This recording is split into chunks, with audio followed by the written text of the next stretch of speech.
Assalamualaikum warahmatullahi wabarakatuh. Perkenalkan, nama saya Amalia Rizkindari Egi Putri.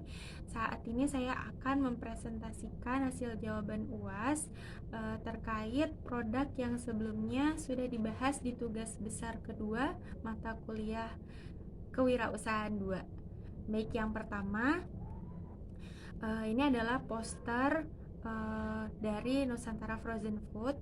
Di sini ada noble purpose, kemudian ada solusi yang ditawarkan, model bisnis, tim dan juga kontak.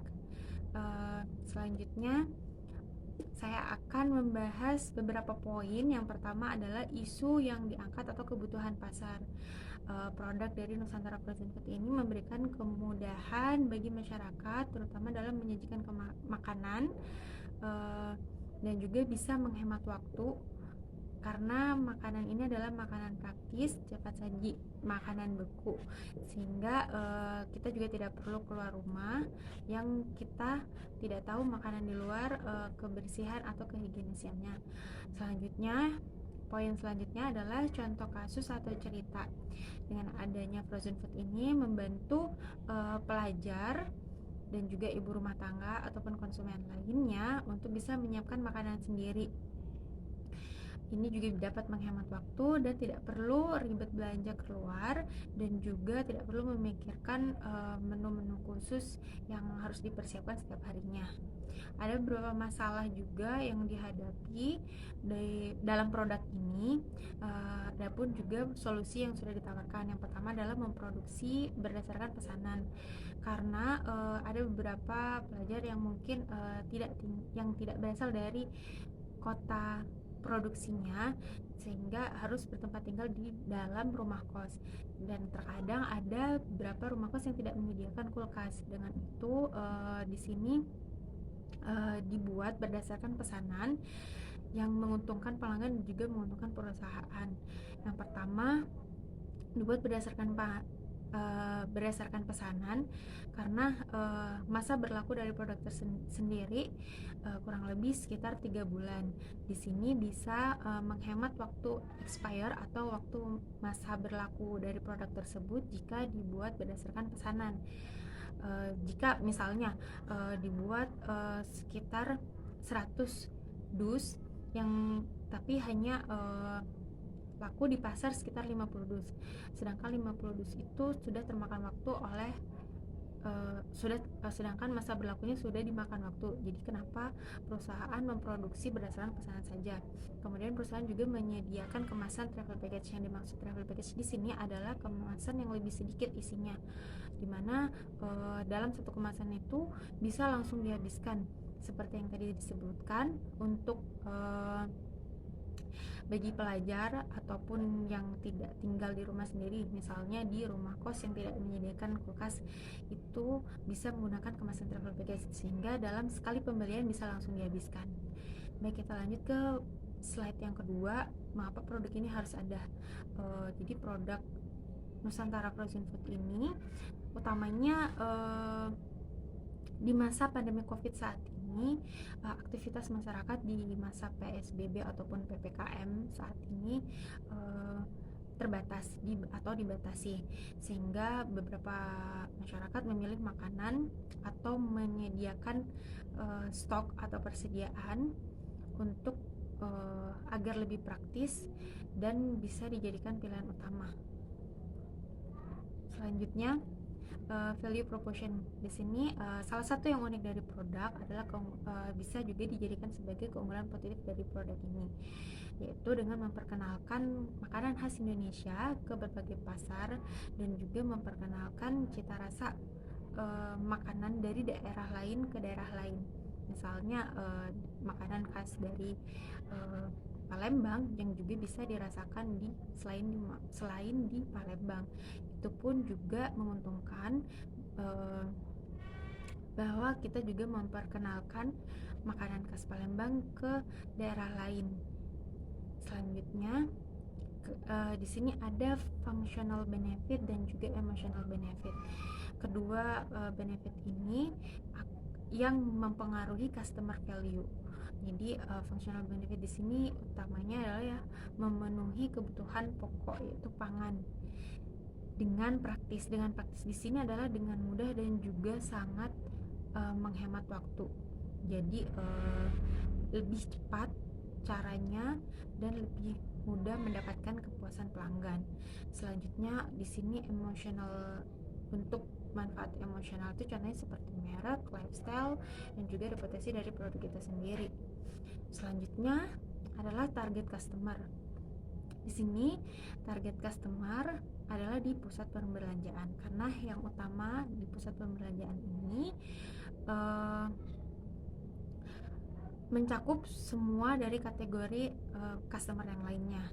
Pelajar bisa membeli dalam marketplace atau di pusat perbelanjaan secara online melalui Shopee ataupun Tokopedia. Ibu rumah tangga pun juga bisa membeli atau mengkonsumsi melalui pembeliannya di pusat perbelanjaan. Kemudian ibu rumah tangga sudah, kemudian tempat makan di sini yang dimaksud adalah kafe, kemudian restoran, rumah makan, dan juga pusat oleh-oleh. Di sini juga mengambil stok dari pusat perbelanjaan. Jadi pusat perbelanjaan ini mencakup seluruhnya, baik dari pendistribusian, marketplace, supermarket, dan lain-lain. Selanjutnya adalah kompetisi pesaing. Kompetisi dan posisi pesaing di sini ada beberapa pesaing Nusantara Frozen Food sendiri atau Frozen Food sendiri yang seperti kita sudah tahu, yang sudah sangat terkenal. Ada So Good dari PT Java, kemudian ada Fiesta dari PT dari CPIN, kemudian selanjutnya ada Bell Foods ini dari dan juga ada PT Foods ini juga dari Sreya Sewu Indonesia. Kemudian sini ada beberapa hal yang harus kita perhatikan. Yang pertama adalah siapa pesaing langsung dan tidak langsung dari produk ini. Yang pertama, pesaing langsung itu khususnya penyedia makanan beku seperti yang tadi sudah disebutkan, Bell Food, So Good, Chicken Nugget, dan lain-lain ya. Kemudian pesaing tidak langsungnya bisa seperti makanan ringan lainnya, karena ini bisa dijadikan sebagai camilan, tapi camilan khusus makanan Indonesia, sehingga pesaing tidak langsungnya seperti snack, ciki, kemudian wafer, dan lain-lain. Selanjutnya hal yang harus kita perhatikan juga adalah bagaimana memenangkan persaingan dengan pesaing-pesaing lainnya. Yang pertama adalah di sini berani beda dalam menyajikan menu. Jadi ditambahkan lagi inovasinya dan juga ditambahkan varian menunya. Jadi tidak hanya daging ayam saja, karena kan beberapa produk hanya menyajikan olahan daging, sedangkan dari Nusantara Frozen Food ini dia menyajikan makanan khas Indonesia dari beberapa daerah. Baik, ke poin selanjutnya, ini kita ke perincian biaya. Ada beberapa hal yang perlu diperhatikan. Ini saya akan menjelaskan sumber pendapatan 1 dan pendapatan 2. Yang pertama dari Pempek Nusantara, karena produknya ada 2. Yang pertama Pempek Nusantara, yang kedua adalah Cireng Nusantara. Harga per unitnya untuk pendapatan yang pertama 17.500 per unit. Kemudian ada harga per pack, karena ini per packnya 450 untuk 10 dus, sehingga menjadi 7.875.000, dan didapatkan laba kotor per unit sekitar 4.942.000. Selanjutnya untuk pendapatan yang kedua adalah Cireng Nusantara. Harga per unitnya sekitar 15.000 per unit. Di sini disebut adalah per pack. Nah, untuk satu dus isi 40 pack, sehingga harganya 6 juta untuk satu dus. Kemudian laba kotor per unitnya sekitar 4.697.000. Baik, untuk selanjutnya di sini kita bisa lihat diagramnya. Laba bersih, total pendapatan, kemudian ada COGS, kemudian beban operasional, dan laba bersih.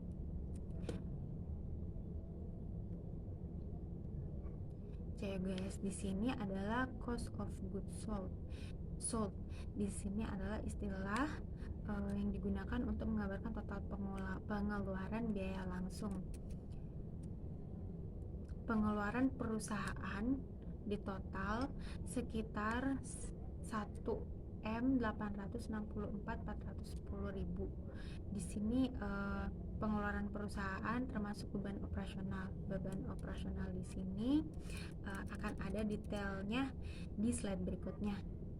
Jadi setelah dihitung omset dari Cireng dan empek-empek sekitar 3,5 M, sehingga omset yang didapatkan setelah dikurangin dengan pengeluaran perusahaan adalah, atau bisa disebut juga dengan laba bersihnya, sekitar 1,6 M.